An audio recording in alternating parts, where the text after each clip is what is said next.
when a hot game follows dinner, even Pat Riley can lose his cool. The Lakers, magic front court. Pat Riley names 7 players who cheated. Sounds like the kind of list that would make someone scream, "He's a fuff." Cking cheater. You read that title and your brain lit up. You pictured Pat Riley, the man in the sharp suit, the man who never smiled at excuses, pointing his finger at 7 players and calling them out by name. That is what the title promised you. That is what the thumbnail screamed at you. And for a second, it felt real.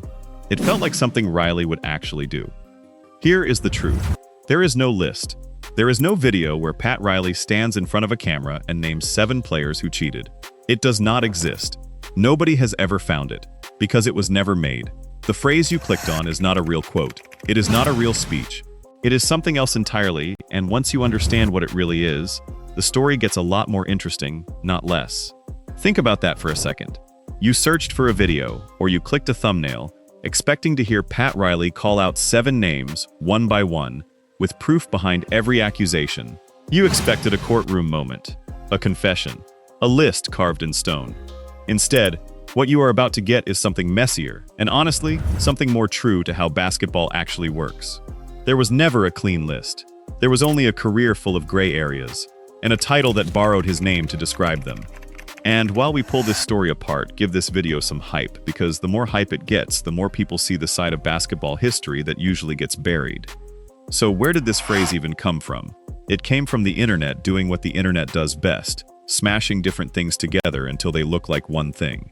Somewhere out there is a video of Pat Riley talking about his 7 favorite players of all time. Names like Magic Johnson, Dwayne Wade, Alonzo Mourning, Kareem Abdul-Jabbar, and Shaquille O'Neal come up in that kind of tribute. That video used the number 7. That video used Riley's name. That is one piece of the puzzle. Then there is a completely different sport. Football, the kind played with a round ball and no hands. A video went around online with the title, "Alex Ferguson names 7 players who cheated." Sir Alex Ferguson is a football manager, not a basketball coach. He has nothing to do with Pat Riley. But the phrase named 7 players who cheated stuck in people's heads, and somewhere along the way, someone swapped Ferguson's name for Riley's, and swapped football players for basketball players, and a new myth was born. There is a third piece too. Bill Laimbeer, a tough old Detroit Piston known for his rough style of play, once put out a video called "Bill Laimbeer Names 5 NBA Players Who Cheated." That title is close enough to the fake Riley title that search engines and video algorithms started mixing them up. 5 became 7, Laimbeer became Riley. None of it was true, but all of it looked true enough to click on. Laimbeer's video mentioned names like Michael Jordan and Larry Bird, players from a rough and tumble era of basketball where elbows flew and nobody apologized for it. That video had nothing to do with Riley either, but it planted the same seed. It told the algorithm that basketball legends naming cheaters was a format people wanted to watch. And there is a fourth piece. Kareem Abdul-Jabbar, the man Riley would later coach on the Lakers, made a video called "Kareem Abdul-Jabbar Named 6 Players He Never Respected." Another list. Another number, another retired legend saying sharp things about players from his era. Put all 4 of these videos in a blender, and you get the phrase that pulled you in today. Pat Riley never said it. Nobody can prove he said it, because it never happened. So the list may not be real, but the reason people believed it is very real. People believed it because Pat Riley spent his whole life building an image of a man who cannot stand excuses, who cannot stand shortcuts, who cannot stand anyone bending the rules to win. If any basketball legend was going to call out cheaters by name, people figured it would be him. That is why the fake title worked so well. It fit the man perfectly, even though he never said it. But here is where the story turns dark and strange. Pat Riley, the man who built his whole career on discipline and purity, has a career that is soaked in cheating stories. Not stories about him calling out other people, stories about players cheating his own systems, stories about rivals accusing him of cheating the league, stories about Riley himself, as a teenager, winning a famous game because the officiating was crooked. The list of 7 names might be fake, but the pattern behind it is not fake at all. Before we go further into the mess, let's talk about why Riley earned that reputation in the first place. Because you cannot understand why people believed the fake title unless you understand the real man behind it. Pat Riley is one of the most respected figures in the history of basketball. He did not just coach. He did not just win as an executive. He actually played the game at a high level long before he became famous for his suits and his slicked back hair. He was a key piece of the Los Angeles Lakers back in the early 1970s, grinding through a brutal season with one of the greatest teams basketball had ever seen. Later, as a coach, Riley took charge of the Showtime Lakers in the 1980s. That team played fast, flashy, unforgettable basketball, and Riley stood on the sideline in a suit that looked like it belonged in a magazine, demanding excellence from every player on the floor. He won championship after championship. He became known as a coach who refused to accept anything less than total effort. After the Lakers, Riley eventually landed in Miami, where he built the Heat into a franchise defined by toughness. Under Riley, the Miami Heat became known for something people started calling Heat culture. It was not just a nickname, it was a way of life for anyone who wore that jersey. Discipline, conditioning, sharp suits off the court, total control on it. Players who joined that franchise knew exactly what they were signing up for. There would be no shortcuts, no easy days, and no room for excuses once they put on that jersey. This is the image that made the fake title feel believable. People believed Riley would have strong opinions about players who bent the rules, because his entire public life was built around never bending them himself. Discipline was his brand. Standards were his religion. If anyone in basketball was going to draw a hard line between fair play and cheating, surely it would be him.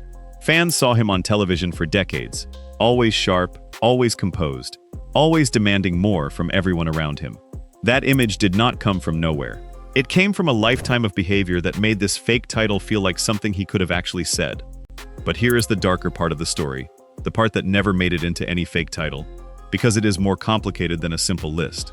Riley built his name on standards. But some of the biggest stories around him are about people finding ways around standards, sometimes his own players, sometimes his rivals, and once, a long time ago, Riley himself. Let's start with the clearest, most documented case of someone actually cheating a system that Pat Riley built. This is not a rumor, this is not internet folklore, this actually happened, and it involves one of the biggest and most powerful basketball players who ever lived.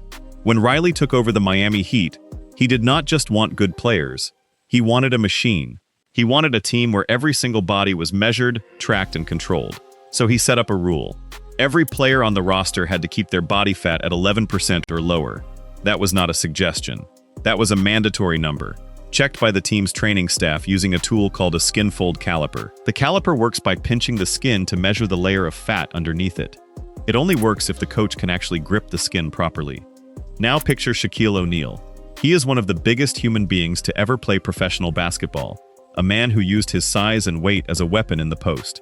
Riley's 11% rule did not fit Shaq's game at all. Shaq needed size to dominate. The rule wanted him smaller, leaner, more controlled. So instead of fighting the rule directly, Shaq found a way around it. Picture the scene for a moment. A locker room, early in the morning, before practice even starts. Coaches walk in with clipboards and a small metal tool that looks almost like tweezers. That tool is the skin fold caliper. It pinches a small fold of skin, usually near the stomach or the arm, and measures how thick that fold is. A thin fold means low body fat. A thick fold means the player has work to do. For most players, there was nowhere to hide from that little metal tool. For Shaq, there was.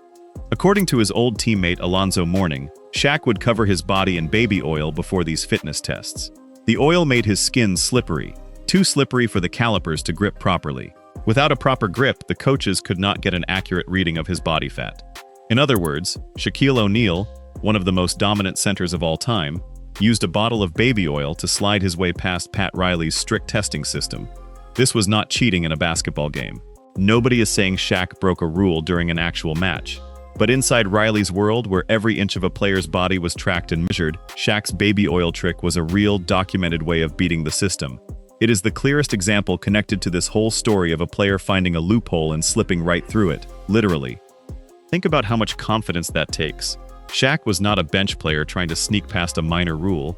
He was the biggest name on the roster, the face of the franchise, and he still felt the need to slick himself up with oil, rather than simply obey the number Riley demanded.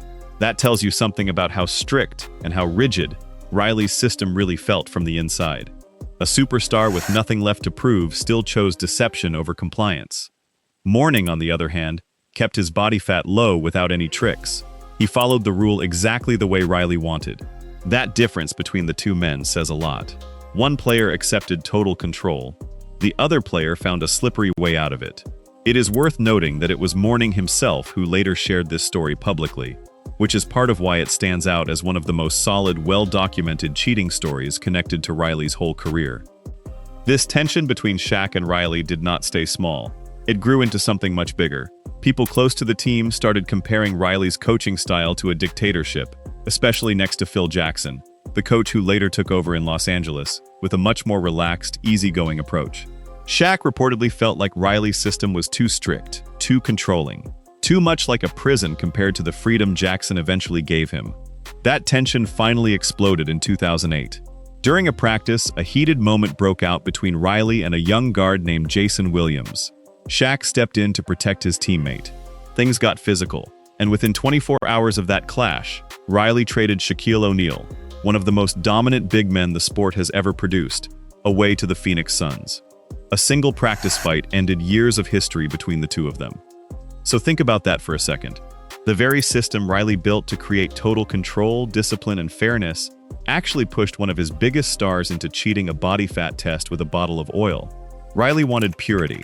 He got a slippery superstar and a locker room explosion instead. It is almost funny if you step back far enough. The coach obsessed with control could not fully control the one player who mattered most, and instead of adjusting the rule eventually helped push that player out of the door completely. Riley hated shortcuts. But Shaq was not the only player who ran into the wall of Riley's conditioning rules. The body fat testing did not stop with Shaq. It became part of the entire organization. Under Riley's leadership, every player on the Heat had to weigh themselves once every 10 days. The team kept detailed records on every single body. If a player failed to hit the required numbers, the punishment was real. Fines, isolation from the group, sometimes even suspension from team activities. Years after the Shaq situation, a player named James Johnson became the next big example of Riley's system in action. In 2019, Johnson failed Miami's preseason conditioning test. He simply did not meet the physical standard the team required. The consequences were harsh and immediate. He was banished from training camp.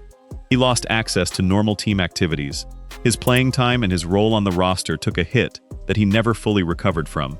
This shows something important about how Riley viewed fairness. Everyone on the roster, no matter how famous or how important, had to pay the same physical price. There were no special exceptions for stars.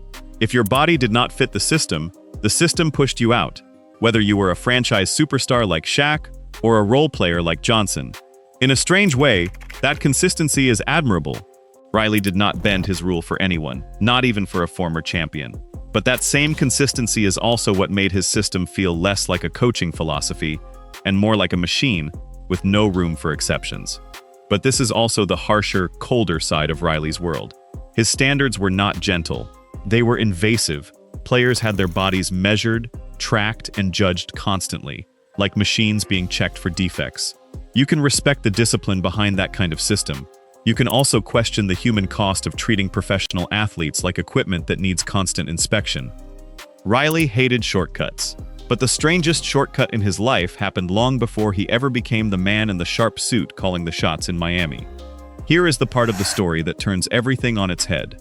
Before Pat Riley was the coach demanding perfect discipline from everyone else, he was a teenager playing high school basketball, and his own biggest early win came from a game that was not clean at all. On December 29, 1961, Riley's high school team, Linton, played a game against a school called Power Memorial. Power Memorial had a towering young player named Lou Alcindor, who the world would later know as Kareem Abdul-Jabbar, one of the greatest basketball players who has ever lived. Linton was not supposed to win that game. Everyone expected Power Memorial and their star center to dominate. Picture the gym that night. A tall, skinny teenager who would one day become one of the most unstoppable scorers basketball has ever seen, standing on the court against a much smaller school from a different city. On paper, this was not a close game. Alcindor already towered over almost every other high school player in the country. Coaches and scouts already whispered his name like he was destined for greatness. Nobody in that gym expected Linton to walk away with a win. Instead, Linton pulled off a shocking upset, winning 74-68. For years, that game became a legend, a story about a small school taking down a giant. But decades later, Riley admitted something that changed the whole story. He said the game was not fair. He said the officiating was tilted heavily in Linton's favor. The head official for that game was a man named Teddy Brennan. Brennan was not just any referee. He had a long-standing personal connection to Riley's father, Leon Riley, who had spent years working in professional baseball.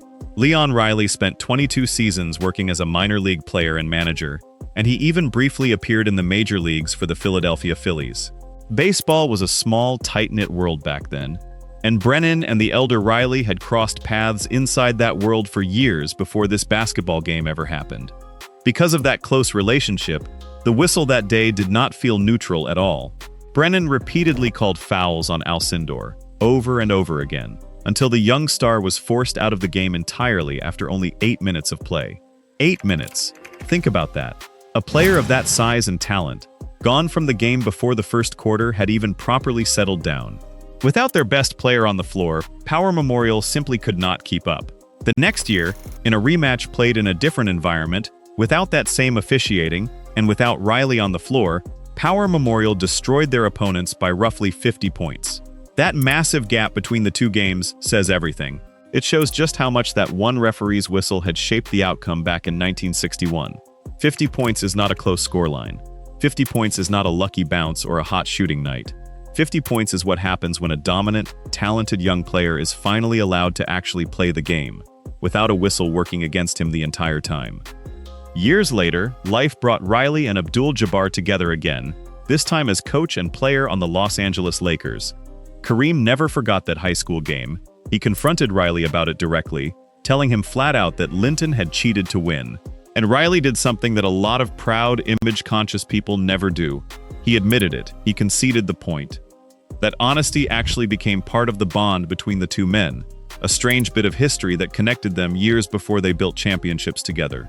But step back and look at the bigger picture here. The man who built an entire coaching career around discipline, fairness, and refusing to accept shortcuts started his own basketball story by benefiting from an unfair, tilted whistle.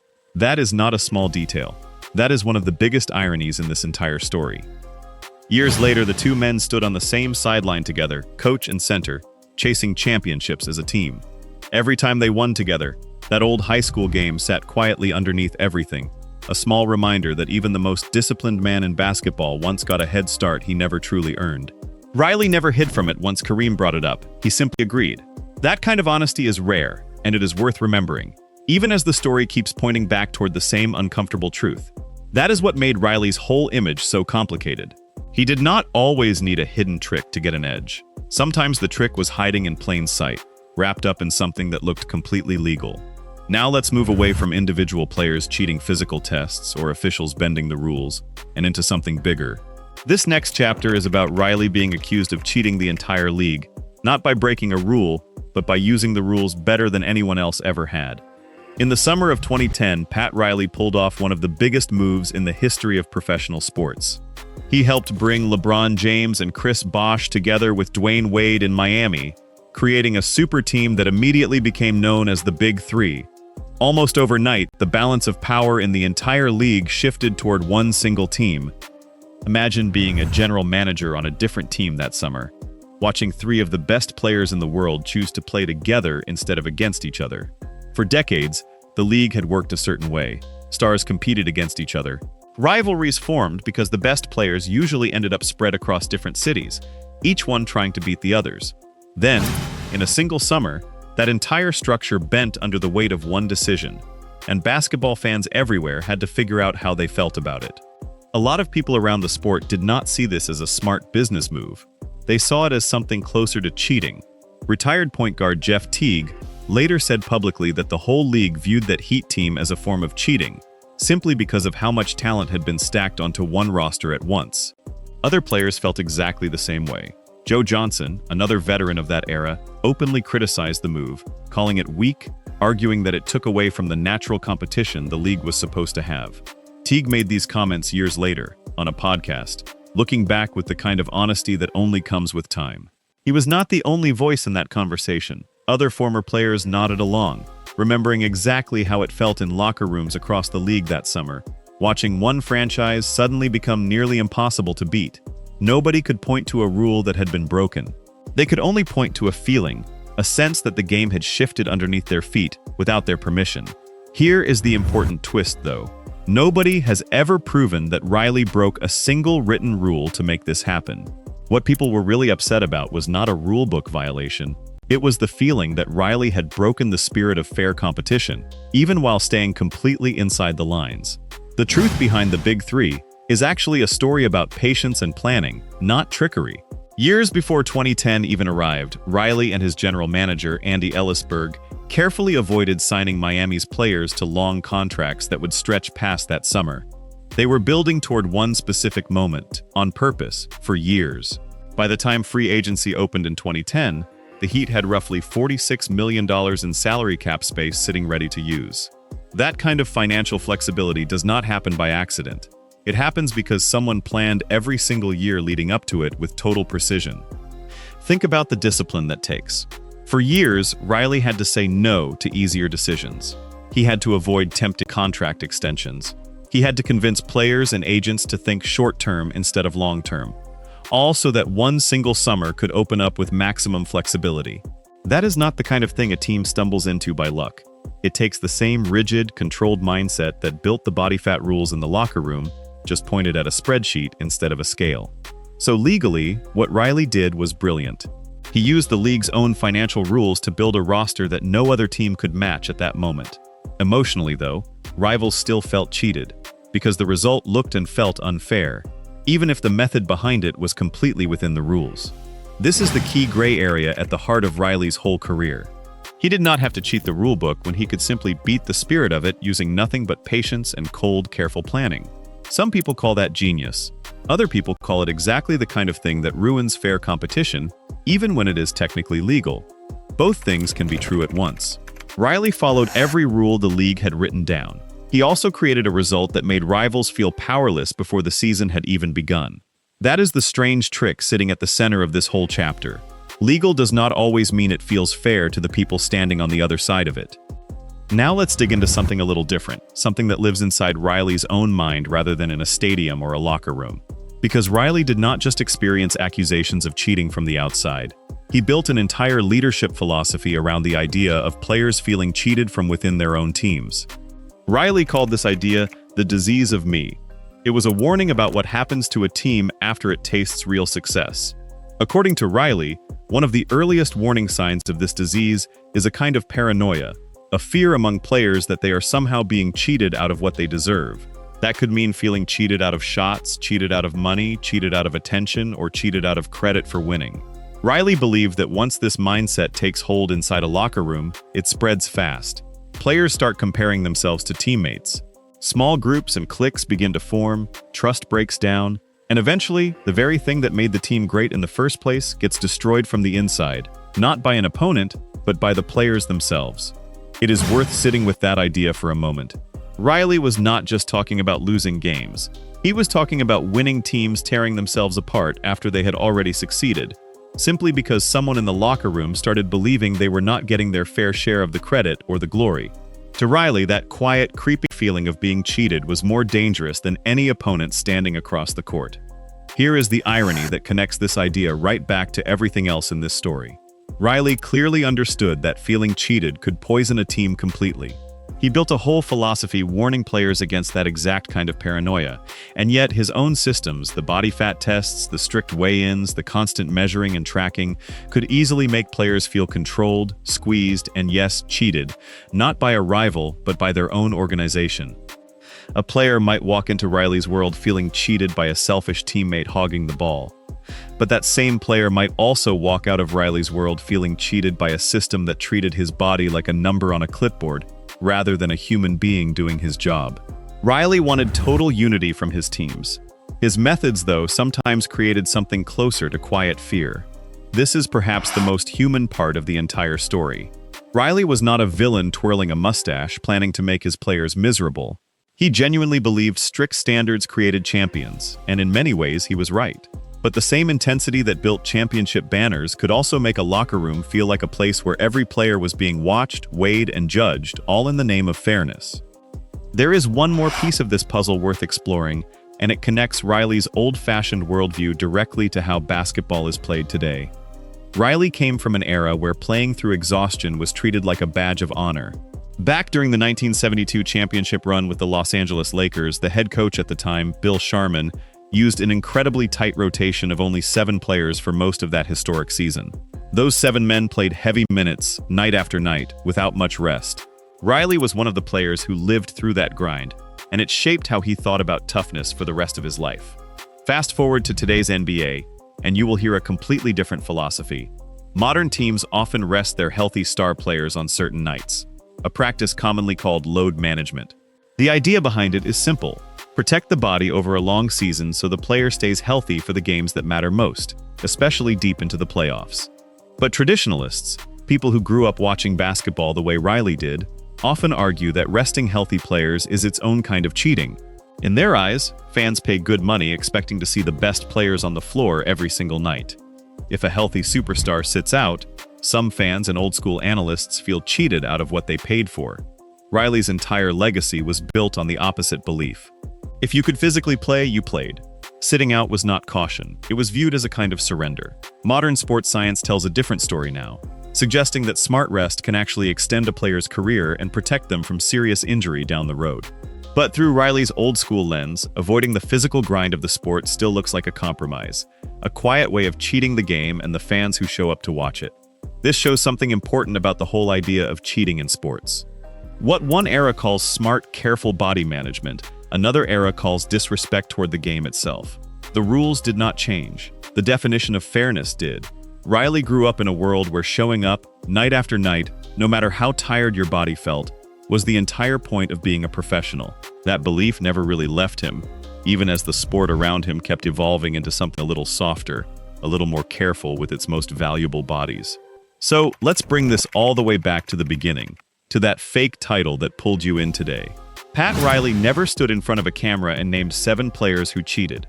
That specific list simply does not exist anywhere in the real world. But now that you have heard the real story, you can see 7 very real shadows hiding behind that fake myth. 7 reasons the title felt believable even though it was never true. The first shadow is the myth itself, the internet blending together unrelated videos about tribute lists, football cheaters, and retired legends until it created something that never actually happened. In a strange way, the internet cheated the truth by inventing a quote that Riley never said. The second shadow is Shaquille O'Neal and his bottle of baby oil, a real, documented case of a superstar player physically slipping past Riley's strict body fat testing system.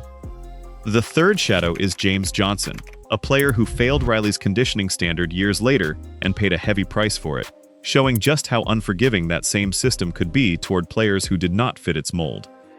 The fourth shadow reaches all the way back to 1961, to a young Pat Riley benefiting from a tilted whistle in a high school game against Lou Alcindor, a moment Riley himself later admitted was not fair at all. The fifth shadow is the 2010 Big Three, a legal, carefully planned piece of roster building that still left rivals across the league feeling like the entire competition had somehow been rigged against them.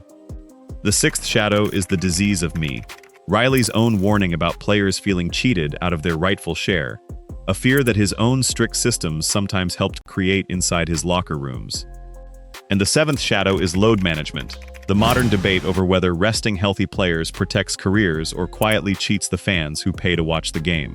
None of these 7 things are the fake list you clicked on today. Nobody was named. No formal accusation was ever read out loud on camera.